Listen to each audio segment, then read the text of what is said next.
Listening to the Pace Radio Network here at paceradio.net. The views expressed by the individuals during this broadcast are their own opinions, and they may not be the same as those of their group or other organizations they may be involved with. All medical advice during our broadcast is not a medical opinion and should be checked with your medical physician.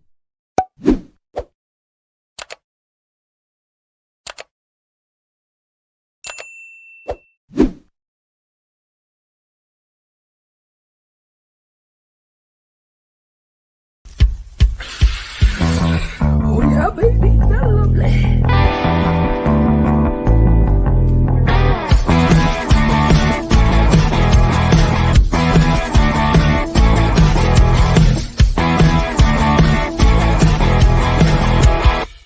Hello and good morning. Welcome to Psychedelics and Cannabis Educational News, found here at paceradio.net. Oh yeah, and don't forget, we're live too as well. So if you got any comments, comment away and we'll put them on the screen. Good morning, Glenn. How are you doing today? I'm doing absolutely great. Good. Other than the rain outside. Rain? Yeah. Oh, well, I can tell you it's blue sky, sunny and cool here this morning. So if you're cooking down there, it's the cooler weather is on its way. It's really hot. It's just muggy as hell because it's all rain today. Yeah, humidity be high. Yeah, for sure. Yeah. That sometimes can be unenjoyable, but it's better than snow. Yeah, I'd say. Right? I always say I'd rather sweat than freeze any day. Yes. I would think you'd be used to the humidity, being that you're down south all winter long, or part of the winter. I'm used to it till I get back here, and then no matter what time of year it is, you freeze for a little while, and then you get kind of acclimated to this climate. And now I'm back to the same thing. If I go down there, I'm going to sweat my ass off for a first week. Oh, yeah, for sure. Yeah. Exactly. A quick little notice before we get into the news. Just to let everybody know that Legacy 420 is having a Cannabis Day event this weekend, the Cannabis Day. So people can get down there. Flash sale. I was down there yesterday, and I came home with some beverages.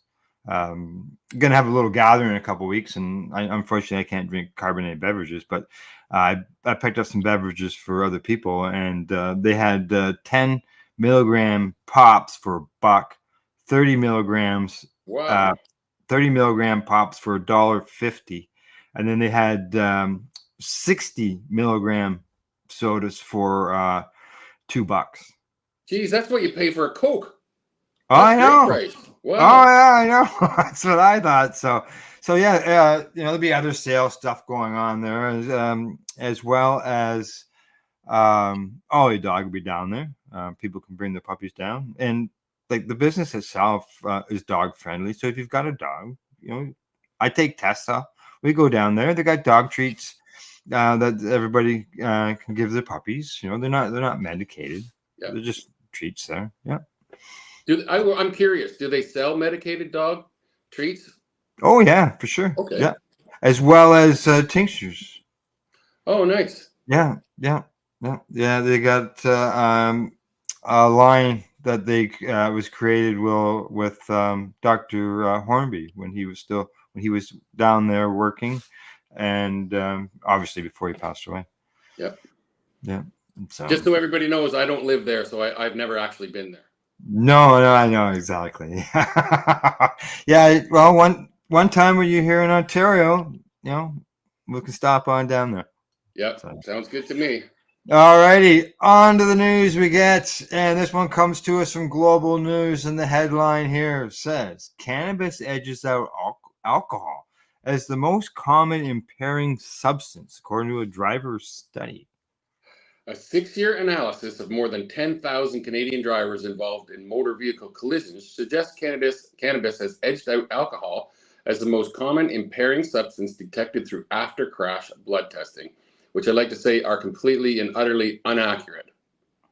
Well, it's I know where you're going with, because when it comes to the impaired, they say that 5 nanograms or more, somebody is impaired with cannabis, but yet there is no scientific proof showing that people are impaired at those 5 nanograms. For example, you and I as patients, when we get up in the morning, technically we're impaired.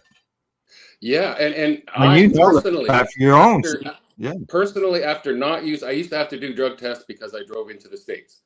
Yeah. And personally, I tested positive 31 days after not using anything, nothing at all. So Nothing. 31 days, it was still in my bloodstream. I'm not saying it was 5 nanograms, but Mhm. I'm assuming it was very close to that. Yeah. Yeah. So those tests are not accurate. They're not reliable, and they're Well, junk.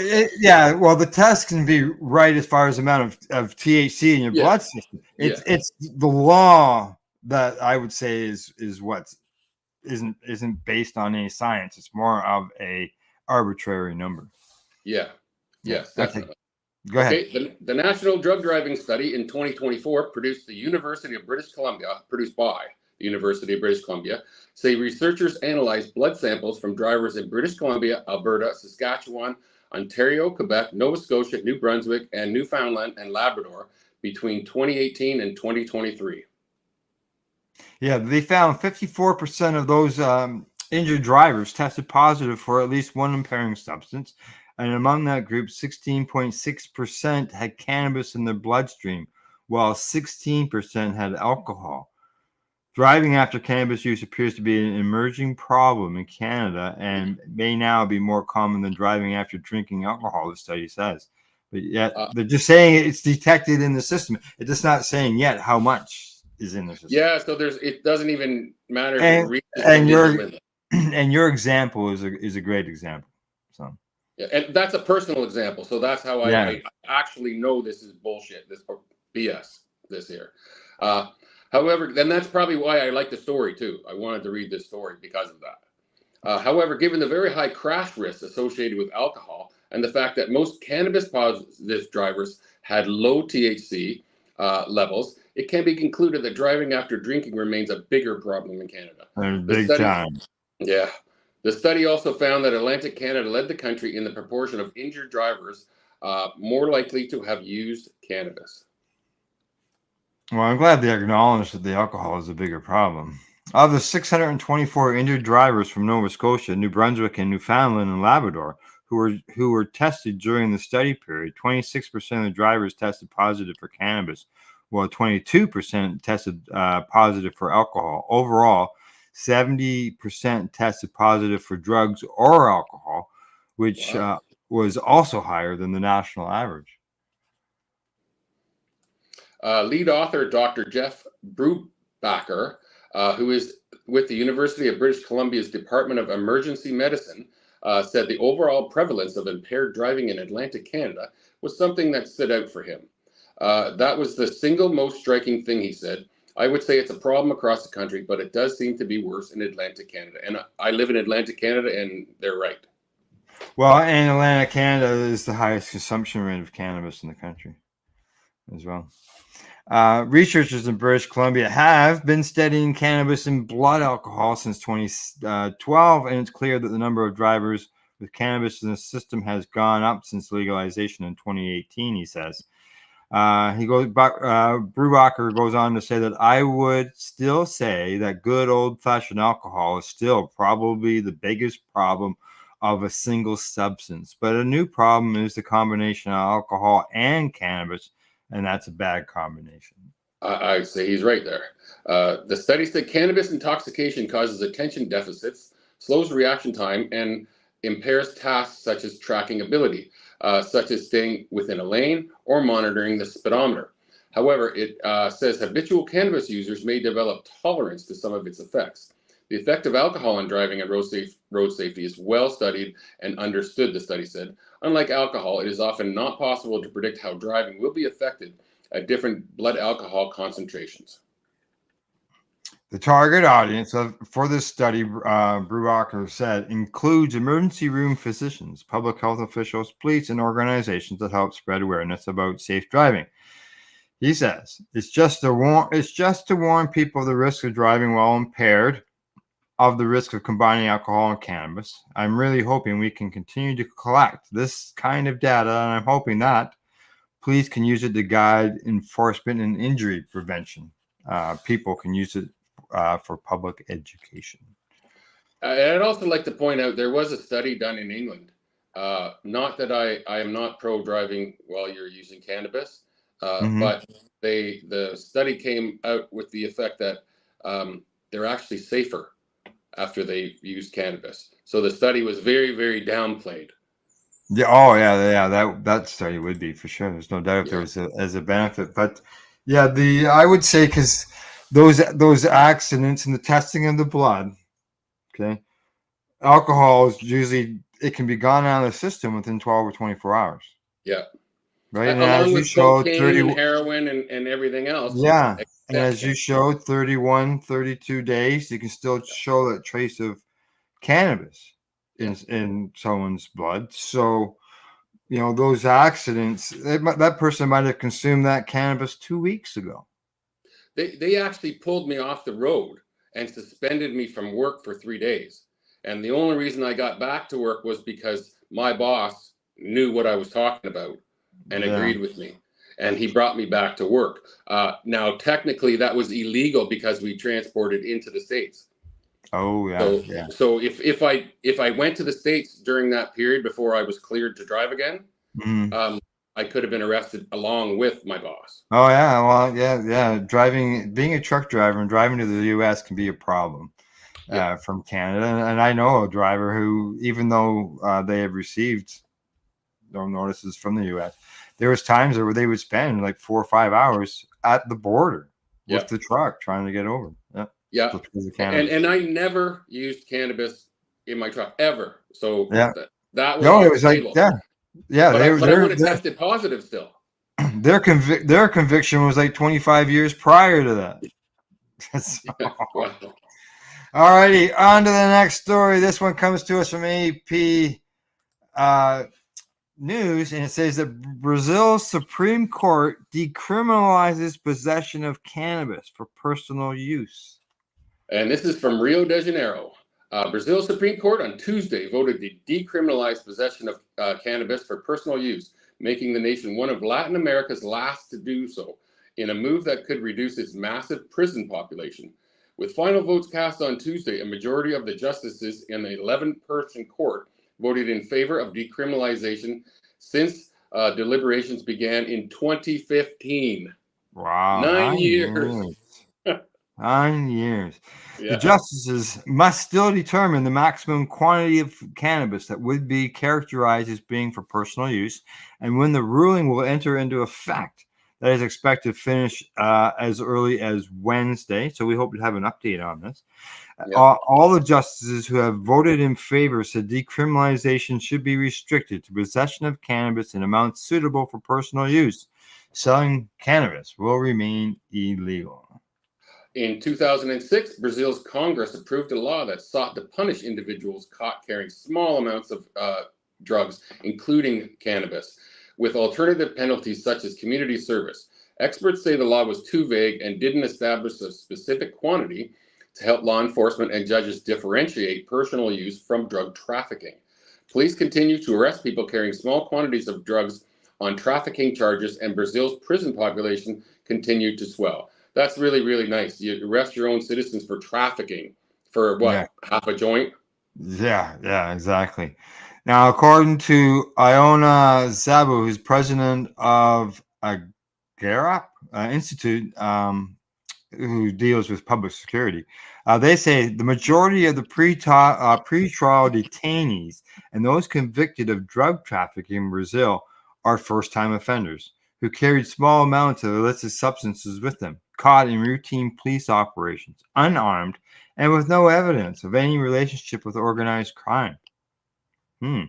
Congress has responded to the top court's ongoing deliberations by separately advancing a proposal to tighten drug legislation, which would complicate the legal picture surrounding cannabis possession. In April, the Senate approved a constitutional amendment criminalizing possession of any quantity of illicit substance. The lower house's Constitutional Committee approved the proposal on June 12th, and it will need to pass through at least one other committee before going to a floor vote. If lawmakers pass such a measure, the legislation would take precedence over the top court's ruling, but still could be challenged on constitutional grounds. So they're still moving ahead with, jail So the everybody. top court rules this, and then they can just go ahead and ignore that Yeah. Well, they'll just and, make and a new make up law. a new law. Just Yeah. speaking to reporters in capital Brasilia, the Senate's president Rodrigo Panchero said it isn't the Supreme Court's place to issue a decision on that matter. There is an appropriate path for this discussion to move forward, and that is the legislative process. It is something that obviously arouses broad discussion, and it is a subject of preoccupation for Congress. And last year, a Brazilian court authorized some patients to grow cannabis for medical treatment after the health regulator in 2019 approved guidelines for the sale of medicinal products derived from cannabis. But Brazil is one of the few countries in Latin America that hasn't decriminalized the possession of small quantities of drugs for personal consumption. The Supreme Court's ruling has long been sought by activists and legal scholars in a country where the prison population has become the third largest in the world. Critics of current legislation say users caught with even small amounts of drugs are regularly convicted of trafficking charges and locked up in overcrowded jails, where they are forced to join prison gangs. Today, trafficking Make is it the worse. main vector for imprisonment in Brazil, according to Cristino Morana, director of Justa, a social group focusing on justice systems. And just so you know, that Brazil ranks behind the U.S. and China in countries with the largest prison populations, according to the World Prison Brief. 852,000 individuals were deprived of liberty in Brazil as of December 2023, according to official data. Of those, nearly 25% were arrested for possession of drugs or trafficking. Brazilian jails are overcrowded and Black citizens are disproportionately represented, accounting for more than 2/3 of the prison population. A recent Go ahead.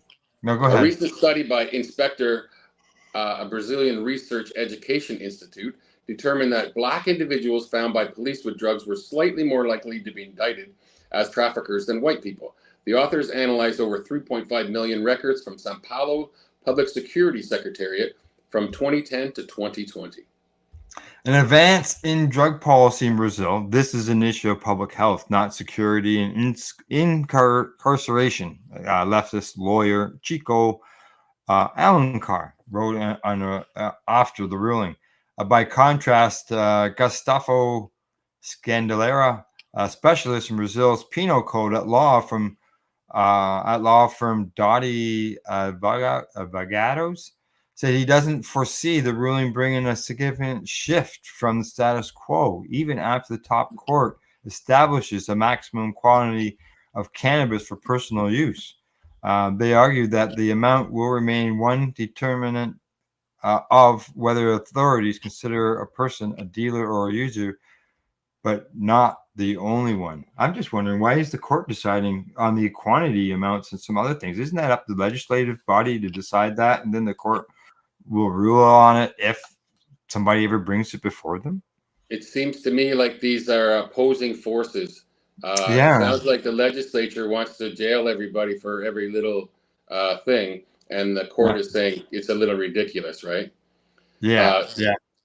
Some Brazilians, like 47-year-old Rio de Janeiro resident Alexander Trindade, have managed to be upset with both the Supreme Court decriminalizing cannabis and Congress pushing to keep it illegal.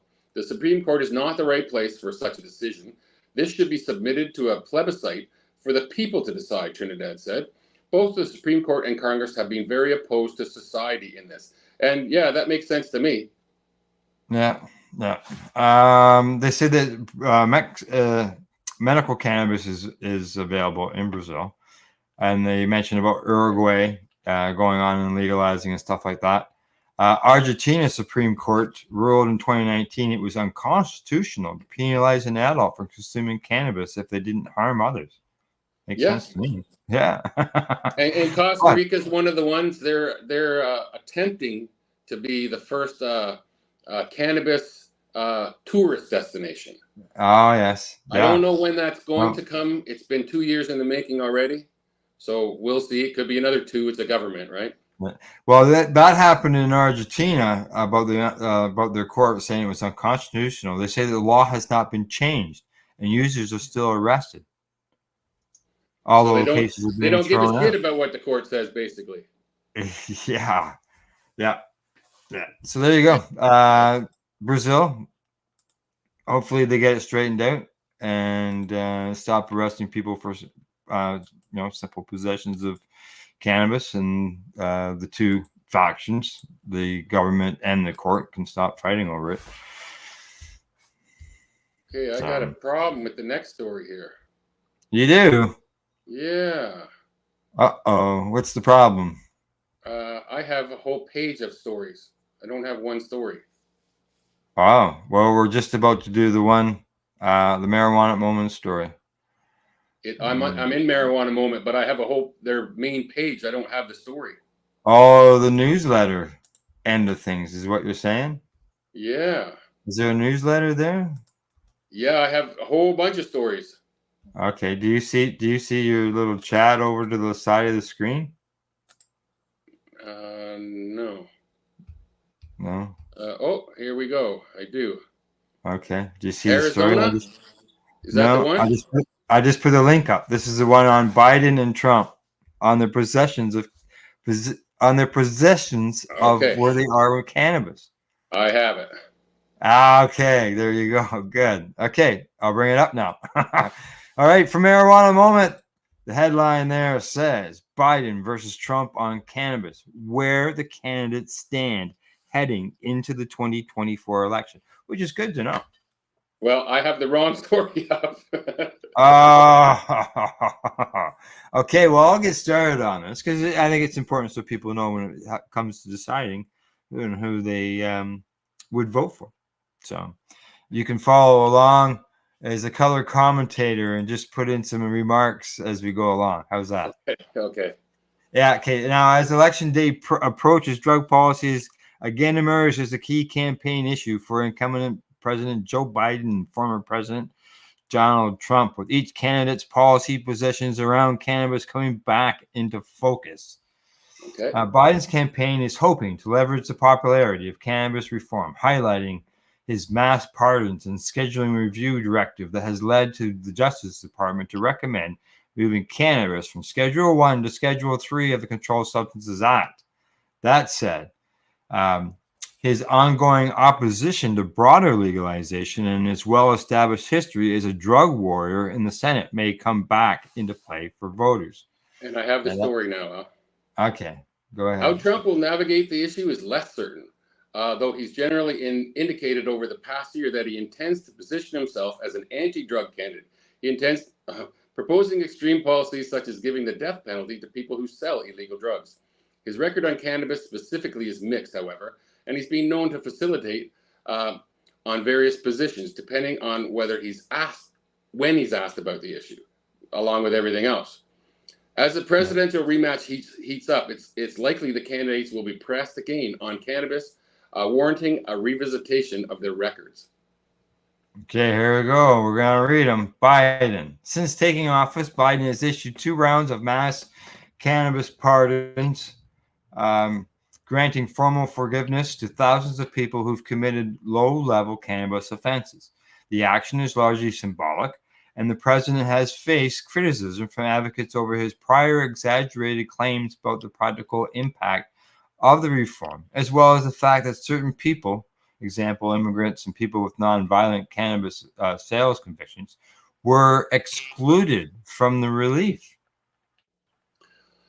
Biden finally recognized that recognized that pardons he issued did not expunge prior records in May after previously falsely claiming they did.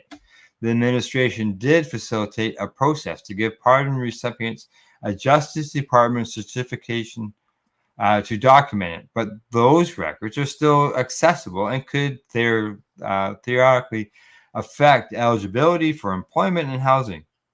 As congressional researchers have pointed out, however, the president does not have the authority to unilaterally seal federal records.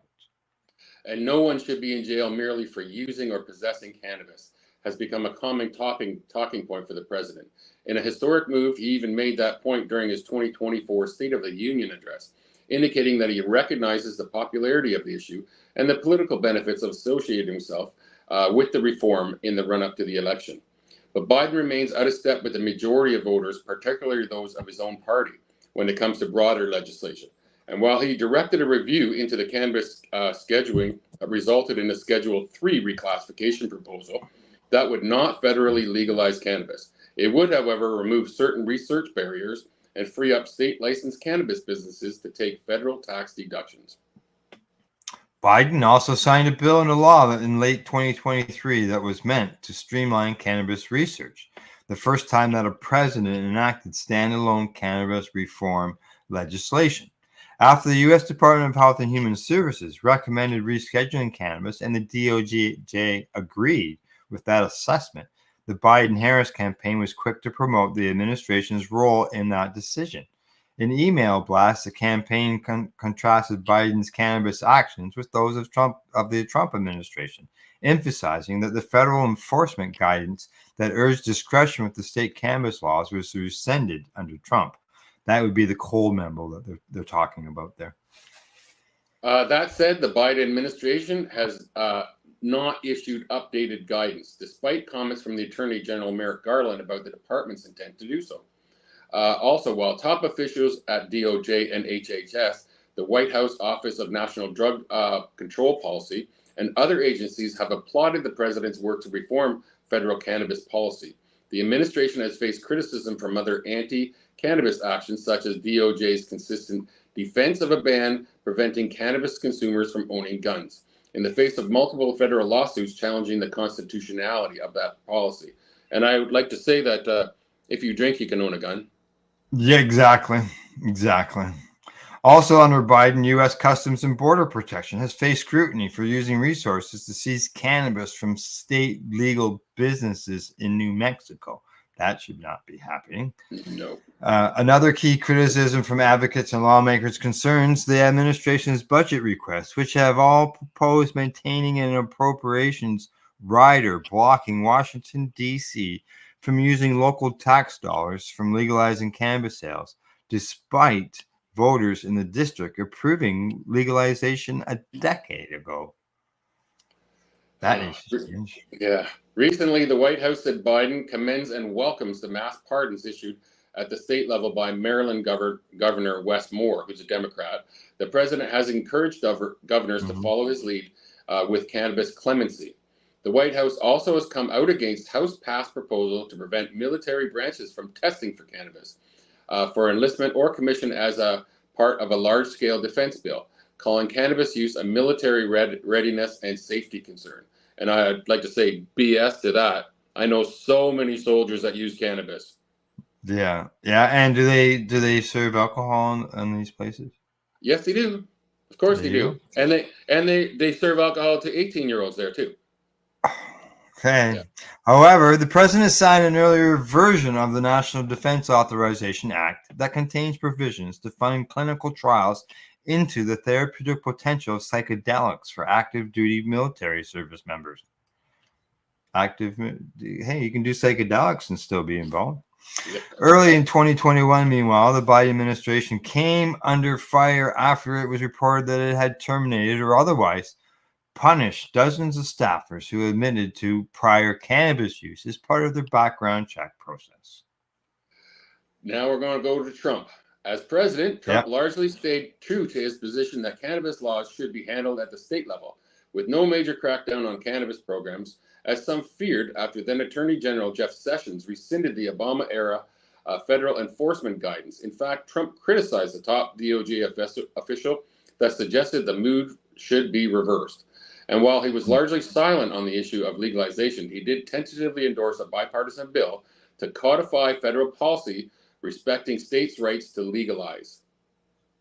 Now, Trump eventually forced Sessions from the top spot at DOJ, replacing him with William Barr, who at points indicated that the department should not waste resources on enforcing prohibition in legal states, but also faced internal criticism for leading investigations into cannabis industry mergers that were reportedly born out of a personal animus for cannabis. Well, Trump has spoken out in favor of medical cannabis legalization on several occasions. He released signing statements on spending legislation stipulating that he reserved the right to ignore a long-standing rider that prohibits the Justice Department from using its funds to interfere with state legal medical marijuana programs. And while in office, Trump also signed a right to try legislation into law to allow terminal patients to access drugs that haven't been approved by the Food and Drug Administration, but have cleared a phase 1 trial. A move that some advocates would let a limited number of people use cannabis, psilocybin, and MDMA for therapeutic reasons. He also gave final approval to a bipartisan resentencing bill affecting drug cases, as well as large-scale agriculture legislation that included provisions legalizing hemp containing up to 0.3% THC by dry weight. And that has nothing to do with cannabis. So, however, while he did issue a number of pardons and commutations for people convicted of certain drug offenses, and at points seemed to sympathize with people with substance misuse issues, he expressed extreme drug policy views when it came to illicit trafficking. and Trump re-election officials also issued a cease and desist order in 2020 demanding that Mississippi medical cannabis activists stop using the then president's name to campaign for their ballot initiative, despite the fact that the advocates accurately quoted his repeated comments in support for medical cannabis. Why can't they use his own comments? That's really weird. Another controversial administrative action concerned immigrants and cannabis. In April 2019, U.S. Citizenship and Immigration Services issued a memo stating that using cannabis or engaging in cannabis-related activities, such as working for a dispensary, even in states where it's legal, makes immigrants ineligible for citizenship because it means they don't have good moral character. I was told the same thing by my doctor when I first approached him about cannabis. It's immoral. Oh, God. In December 2019, the Justice Department issued a notice that it was seeking to make certain cannabis offenses, including misdemeanor possession grounds, to deny asylum to migrants. Go ahead. During the course of his failed 2020 re-election bid, Trump's campaign made clear it wanted to depict him as the criminal justice reform candidate, repeatedly attacking Biden over his record as an architect of punitive drug laws during his decades in the Senate, for example.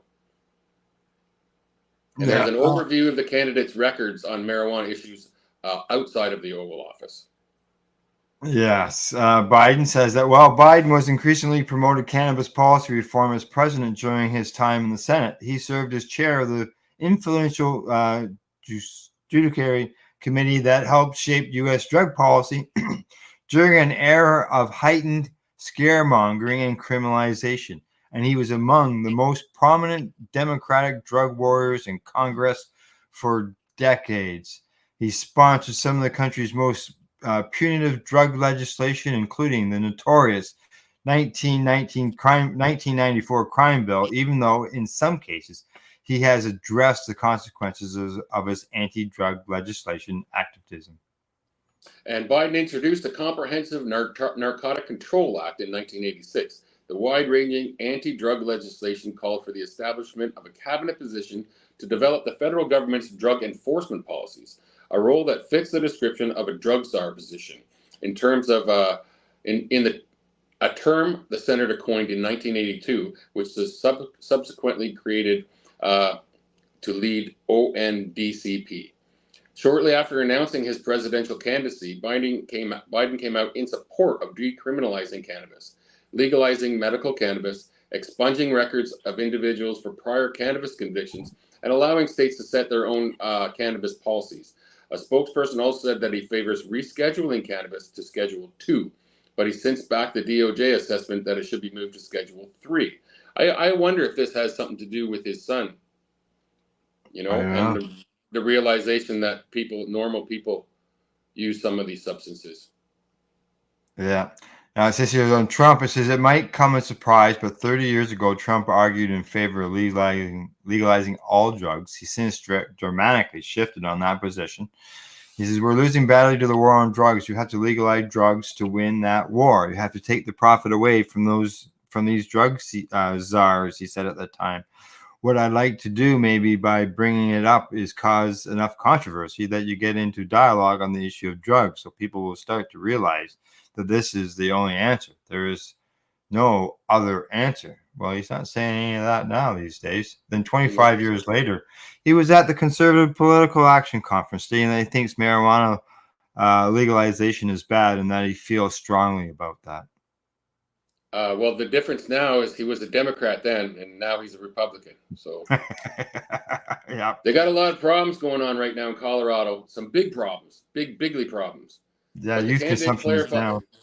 The candidate clarified that he supports states' rights to set their own cannabis laws, saying if they vote for it, they vote for it. He says medical cannabis is another thing. I think medical cannabis 100%.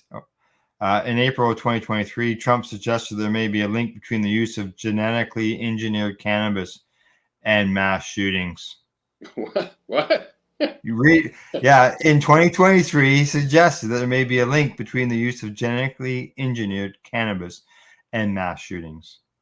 Wow. How the hell do you make that leap? That's okay. Okay. Windmills kill all kinds of birds too. So wow. We have a look at whether common psychiatric drugs, as well as genetically engineered cannabis and other narcotics, are causing psychotic breaks that lead to gun violence, he said. Trump seemed confused during an interview in June 2023 when he was confronted by the fact that his proposed plan to impose the death penalty on drug traffickers would have condemned a woman he pardoned and promoted as an example of a key criminal justice reform achievement during his administration. Yeah, he first defended his extreme position that drug traffickers should be quickly convicted and executed, touting countries like China and Singapore for enforcing the lethal penalty against drug traffickers. The candidate said that capital punishment is the only way you're going to stop addiction. You know, at one time he's talking about legalizing, now he's talking about hanging people. The interview host contrasted the position with the president's support for bipartisan sentencing reform legislation, the First Step Act, that he signed into law in 2018. The host asked Trump about criticism that the reform led to the early release of certain individuals involved in drug trafficking who subsequently committed violent crime. But I focused on nonviolent crime, Trump said, citing his presidential commutation and pardon of Alice Johnson as an example. He said that Johnson, who was sentenced to life in prison without the possibility of parole over her role in a cocaine trafficking ring in the 1990s, got treated terribly and unfairly, equating her treatment to his own as he faces multiple federal courts over alleged violations of the Espionage Act, because they're one and the same. He Go ahead. He managed his plans in January 2023 to destroy the drug cartels, and he reportedly asked advisors about the possibility of utilizing a military option to take action, against drug trafficking organizations in Mexico. Now, both presidents' candidates have mixed records that leave them open to criticism from advocates, but Biden's trajectory has been trending strongly towards reform since he took office. Trump's position on cannabis specifically remains somewhat oblique, though so far he's given no indication that he would push for pro-cannabis policies if he got another shot at the White House, and he's ramped up anti-drug rhetoric on the campaign trail. There's also been an open question about where Trump will fall on a state-level legalization initiative that he'll get a chance to vote on this November as the Florida resident. I believe it has always been his position that the state should decide, according to Roger Stone. However, I don't know that he personally would vote for this. The candidates do seem aligned on at least one issue. States should have the right to set their own cannabis policies without federal interference. While Biden has campaigned on his cannabis pardons and scheduling directive, however, he's made clear he's not interested in going further by granting clemency to people with convictions for sales or cultivation, for example. He also remains opposed to adult use legalization. Oh, why? Wonder why. With polling consistently showing Americans support ending prohibition, it remains to be seen whether that might factor in the thinking of either candidate as they move forward with their campaigns. The issue might be more popular among Democrats, but the surveys have indicated that either candidate would stand to benefit from embracing its reforms. Yeah, that was a long story. It was. Yeah. Well, here's a quote. We're going. This is out of another story. It's this year. Trump says we're going to be asking everyone who sells drugs, gets caught selling drugs, to receive the death penalty for the heinous crimes because it's the only way. It's always the only way. Yeah. That's what he wants to do. He wants to bring in the death penalty. So. Not good. All righty. We've been a little long on that story, so we're just going to go right to break there, Glenn. And we'll see everybody when we get back from break. You're watching Psychedelics and Cannabis Educational News here on Pace Radio Network. We are people advocating cannabis education here at paceradio.net. Limestone City Hydroponics is Kingston, Ontario's hydroponics shop. Take your growing to the next level and create the optimal environment with a tent kit, or maximize your yield with an ebb and flow flood table kit. Either way, Limestone City Hydroponics has more sizes and options to fit your needs. Are you looking for the power of the sun that adapts to your budget? Then look no further, as they have professional grow lighting. They have indoor grow systems that are easy and cost effective, with many options to fit your living space and lifestyle. Cultivate your growing potential. We have everything you need to succeed. And if you can't make it to the store, they offer local delivery to the greater Kingston area. Remember, when you're looking for experts to help you grow, then look no further than the locally owned Limestone City Hydroponics, 105 Sunderland Drive in Kingston, Ontario. Call them at 613-548-0420.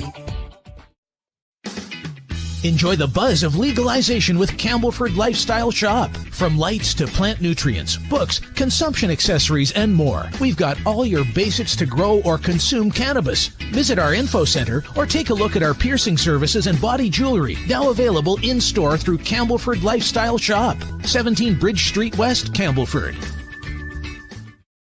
Are you looking to get your medical cannabis grow license? Limestone City Hydroponics can help patients through the process of obtaining their license to grow medical cannabis. What's that? You don't have a doctor? If you meet the medical criteria, Limestone City Hydroponics has a nurse practitioner who can assess and provide medical cannabis prescriptions. What are you waiting for? Contact Limestone City Hydroponics at limestonecityhydroponics.ca or call them at 613-548-0420. Pace Radio is the people advocating cannabis education radio network.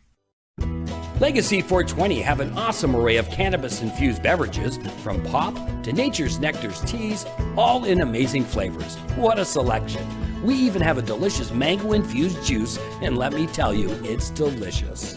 Everything is infused in-house, so we buy our syrup from the same place where everybody else buys their syrup for their pop, and the infusion is done in the lab. It's all canned here, labeled here, produced 100% on Tyndonega. We have two lines of drinks. One is called our Nature's Nectar. That was our original line that we came out with, and then we also have a line under the Red E brand. We have them in 10 milligrams, 30 milligram, and 60 milligram cans.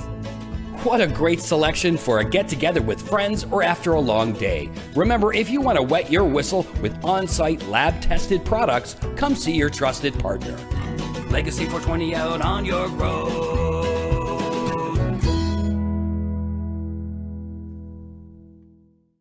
You're listening to the Pace Radio Network here at paceradio.net. And you're watching Psychedelics and Cannabis Educational News. Glenn, we're going to have to put the burners on here, buddy. We got lots of stories to cover. I don't think we're going to get to them all, but we'll get to most of them. And here we go. Up from Psych Post, it says Microdosing LSD leads to longer sleep and earlier bedtimes, the study finds.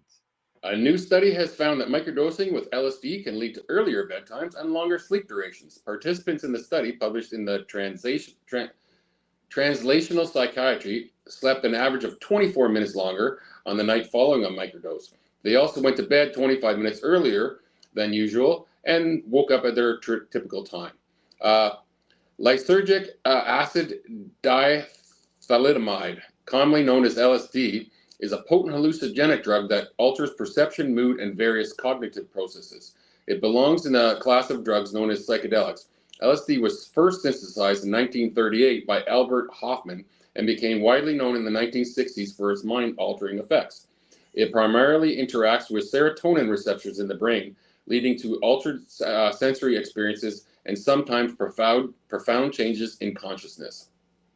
LSD and for most other psychedelics are illegal in many countries due to their potent psychoactive effects and potentially for misuse. However, recent years have shown growing interest in the potential therapeutic benefits of psychedelics. Microdosing, the practice of taking sub-hallucinogenic doses of psychedelics, is claiming by some to enhance creativity, focus, and overall well-being without inducing intense hallucinations. Individuals microdose on psychedelics, hoping that it will enhance their creativity, focus, and overall well-being without experiencing those intense hallucinations associated with higher doses. Also, multiple recent studies reported beneficial effects of different psychedelics on symptoms of mental health disorders such as depression, post-traumatic stress disorder. And study author Nathan Allen said his colleagues wanted to explore the effects of microdosing with LSD on sleep characteristics. They noted that the previous studies mainly measured subjective changes in sleep quality. The effects these studies reported were mixed to improve on this. They conducted an experimental study using objective measures of sleep. The study included 80 healthy male volunteers aged 25 to 60 who were randomly assigned to either microdose with LSD for 6 weeks or receive a placebo. Participants took their assigned treatments using oral syringes.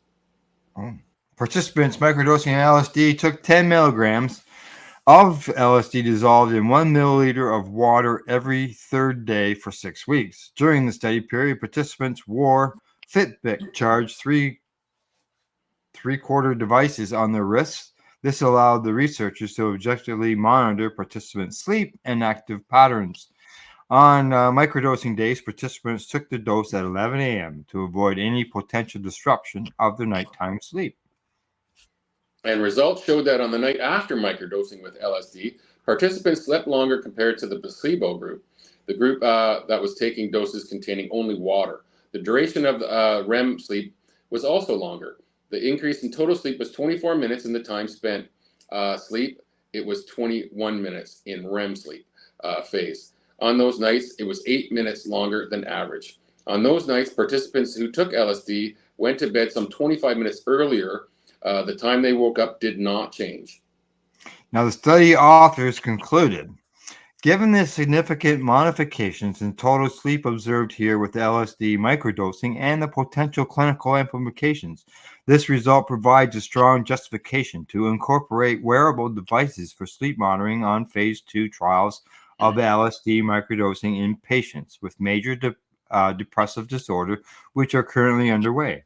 More generally, the observation that participants who microdose may require extra sleep the following night suggests that taking off days between microdosing days is important to allow the brain and the body to recover from microdoses, is what they say. The study sheds light on the effects of microdoses of LSD have on sleep patterns. However, it should be noted the study did not collect subjective data, so it remains unknown how the observed objective changes in sleep patterns translate into psychological effects. Additionally, all participants were healthy males, so results may differ for females or individuals with health conditions.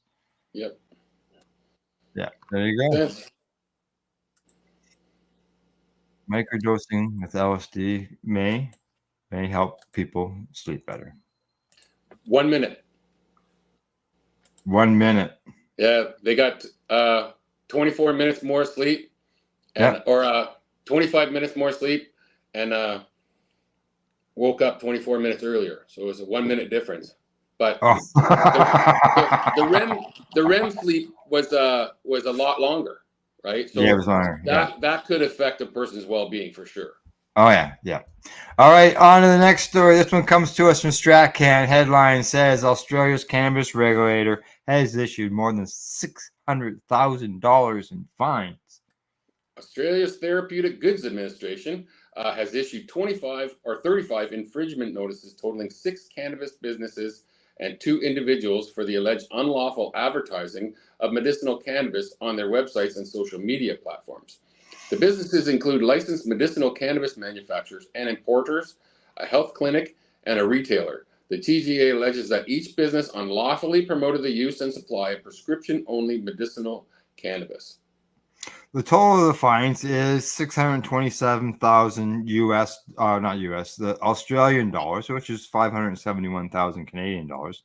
The 6 infringement notices were issued to Botanic Wellness Limited, Grandosa Imports, Relief Group Limited, Nectar Tech Australia, Turkin. What's this PTY? They've got this in a few of them. I don't know either. WA-based individual, a life sciences company, and NSW, which would be North South Wales-based individual sole trader. And these businesses also allegedly endorse the use of medical cannabis for treating serious diseases, conditions, and disorders, such as cancer, post-traumatic stress disorder, and chronic pain. These references are considered restricted or prohibited representations under Australia's regulations and are not allowed in advertising for therapeutic goods unless they receive prior approval or permission from the TGA.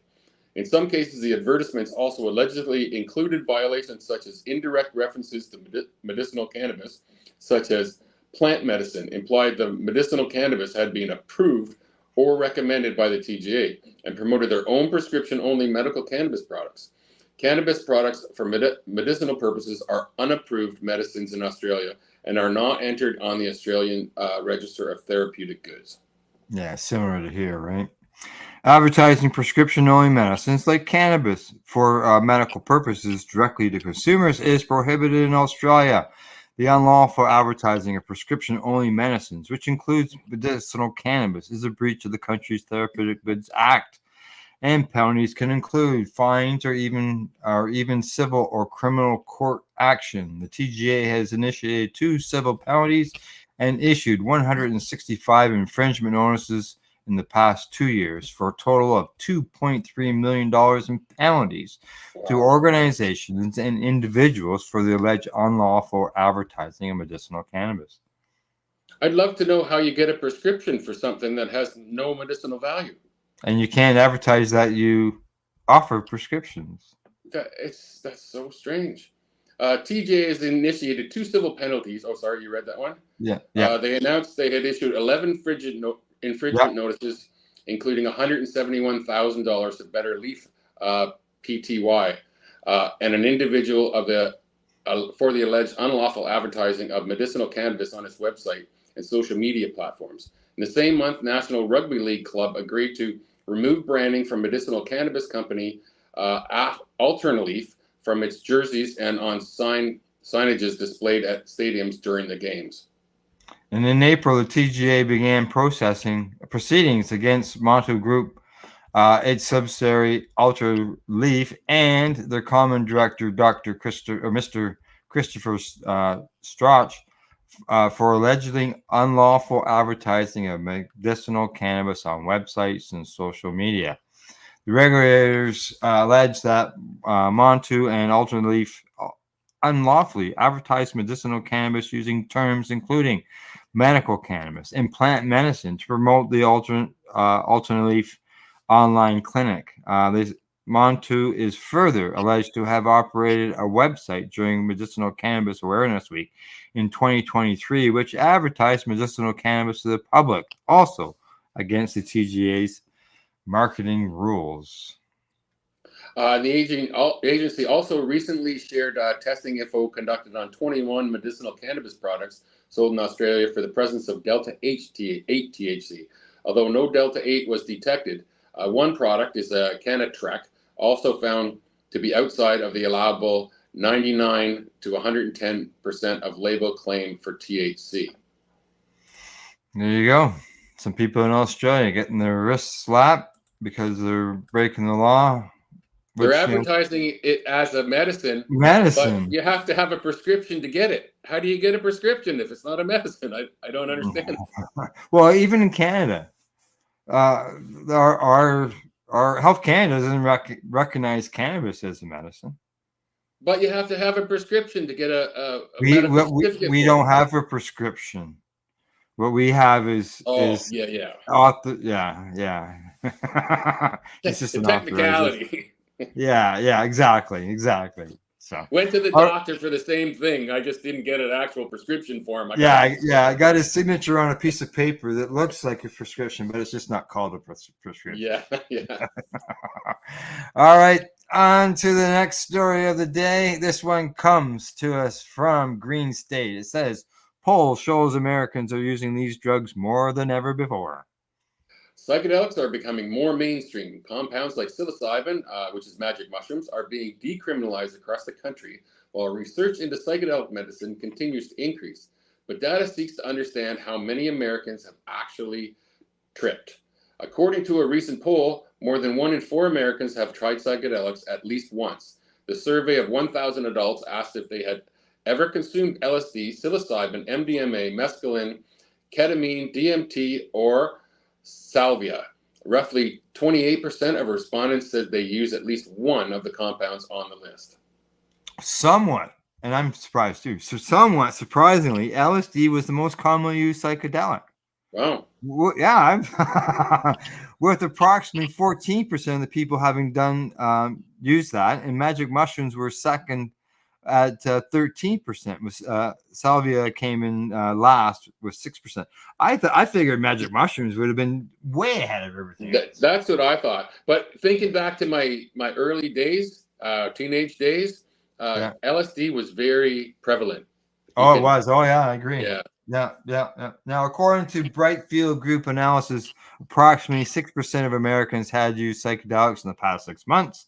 The Brightfield data suggests that psilocybin is more popular than LSD, with roughly 3% of the Americans eating shrooms. And the numbers were increased from the 2013 study, when around 10% of Americans admitted to trying psychedelics. However, the survey also covered acid, mushrooms, and mescaline, meaning the actual number of psychonauts was likely higher, thanks in part to the rise in ketamine treatments and MDMA trials, and the fact that some people would not admit it to anybody. Yeah. Well, these studies show a large number of people have dipped their toes into the proverbial water. Some dove straight in for regular consumption. According to Brightfield, just over a third of the psychedelic consumers use the compounds a few times a year, but 1 in 4 said they consume nearly every day of the week, with microdosing becoming more prevalent. The numbers stack up. Now, psychedelics may not be as common as cannabis or alcohol, but their popularity is steadily increasing as more is learned about the potential benefits of these compounds, and communities continue to enact reform. The number of consumers will only rise. Advocates hope psychedelic normalization will benefit society in myriad ways, from mental health treatment to alternative ways to catch a buzz. I believe they're right. Yeah, exactly. Well, I think we'll get one more story in, Glenn, and then we're going to have to call it a day, because this story is probably pretty short compared to some of the ones we've had today. And this one here, it comes to us from the International Cannabis Business Conference. The headline says that CBD-infused gel relieves osteoarthritic hand pain in Australian clinical trial. International researchers estimate that as many as 595 million people worldwide had osteoarthritis in 2020. It is the most common form of arthritis, affecting 7.6% of the global population. Osteoarthritis is a degenerative joint disease that often causes pain in the sufferer's hands. The condition can result in stiffness, reduced range of motion, swelling, and/or difficulty gripping certain objects. In extreme cases, the condition can be completely debilitating. And I have osteoarthritis, but it's in my back, not my hands.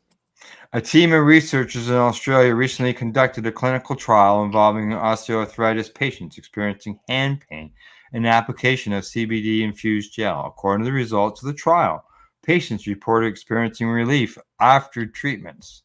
The researchers elevated the self-reported efficacy of transdermal CBD in a cohort of 15 OA patients.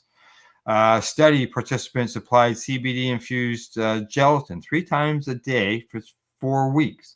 Self-reported measures were assessed at baseline and throughout the trial via smartphone technology. CBD application was associated with self-reported movements or improvements in pain, grip strength, fatigue, muscle stiffness, and anxiety. Pain, grip strength, and QOL, which is the quality of life measures, were shown to improve over time following the transdermal CBD application, suggesting feasibility of this intervention in relieving osteoarthritic hand pain. The study's authors concluded proof of efficacy, however, requires further confirmation in a placebo-controlled randomized trial. I would love to try this on my back. See if it works. The next line, I'll say it, and it is meant for you. Transdermal delivery of CBD has previously been associated with reduced levels of lower back and leg pain in patients with spinal stenosis. So maybe something like this might help you with your back pain. I hope so. I just hope it doesn't take 20 years. Yeah, well, I know you can get those transdermal patches at the stores now, probably. You know, they're recreational. I haven't seen them, but I'm going to look for them now. Yeah, they're recreational. They're a big hit, All right. Well, the story we didn't get to today was just so everybody knows was that the NCAA votes to remove cannabis from banned substances list of college athletes. So it's good to see that you're seeing change there as well. I'm sure once we see it at the professional level, it'll start a steamroller downhill. That's right, exactly. And there is those little drips and drabs that are happening at the professional level that may make its way down to the others as time goes along. So, well, anything, Glenn, before I sign us off? Oh, peace, everybody. All right, that's a report for today, and that is June the 27th. Just to let everybody know that next Monday there will not be a report because it is Canada Day, or AKA Cannabis Day. Depends on where you are on things. So the next report will be next Thursday with Glenn and I. And other than that, I got to remind our people about our sponsors, and that's legacy420.com, Limestone City Hydroponics.ca, and the Campbellford Lifestyle Shop. And don't forget to educate, medicate, and not incarcerate. You're listening to the Pace Radio Network here at paceradio.net. The opinions of the individuals during this broadcast are their own, and may not be the opinions of their group or other organizations they may be involved with. All medical advice during our broadcast is not a medical opinion and should be checked with your medical physician. When you have a pain that's reached its peak, Legacy for 20 is so unique. If organic cannabis is what you seek, here's your trusted partner 7 days a week. Suppository salves, vapes and drops, topicals, edibles, infused pop. Just when life seems like it ain't easy, at Legacy 420 enjoy a pop freezy. Lab tested products make them the GOAT. Legacy 420 out on your road. Legacy 420 in Tyndonega Mohawk territory. Indigenous organic cannabis at its finest. Enjoy the buzz of legalization with Campbellford Lifestyle Shop. From lights to plant nutrients, books, consumption accessories, and more, we've got all your basics to grow or consume cannabis. Visit our info center or take a look at our piercing services and body jewelry, now available in-store through Campbellford Lifestyle Shop, 17 Bridge Street West, Campbellford. Limestone City Hydroponics is Kingston, Ontario's hydroponics shop. Take your growing to the next level and create the optimal environment with a tent kit, or maximize your yield with an ebb and flow flood table kit. Either way, Limestone City Hydroponics has more sizes and options to fit your needs. Are you looking for the power of the sun that adapts to your budget? Then look no further, as they have professional grow lighting. They have indoor grow systems that are easy and cost effective, with many options to fit your living space and lifestyle. Cultivate your growing potential. We have everything you need to succeed. And if you can't make it to the store, they offer local delivery to the greater Kingston area. Remember, when you're looking for experts to help you grow, then look no further than the locally owned Limestone City Hydroponics, 105 Sunderland Drive in Kingston, Ontario. Call them at 613-548-0420. We are people advocating cannabis education here at paceradio.net.